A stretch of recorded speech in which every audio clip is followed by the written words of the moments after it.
আমরা এমন এক সময় বাস করছি যখন সমাজের চারপাশে অদ্ভুত পরিবর্তন লক্ষ্য করা যাচ্ছে।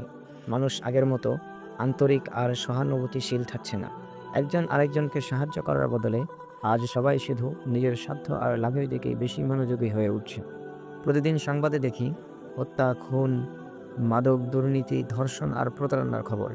এগুলো এখন যেন আমাদের কাছে স্বাভাবিক ব্যাপার হয়ে দাঁড়িয়েছে, যেখানে নৈতিকতা আর মানবতা হারিয়ে যাচ্ছে ধীরে ধীরে।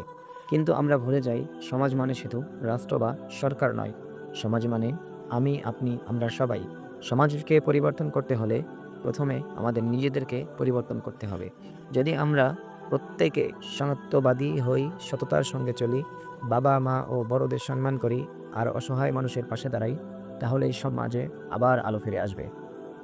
আজকের প্রজন্ম যদি সঠিক পথে হাঁটে, তাহলে আগামী দিনের বাংলাদেশ হবে সুন্দর, শান্তিপূর্ণ আর সমৃদ্ধশালী।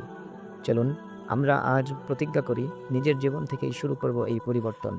কারণ পরিবর্তন শুরু হয় আমার কাছ থেকে, আপনার কাছ থেকে, আমাদের সবার কাছ থেকে।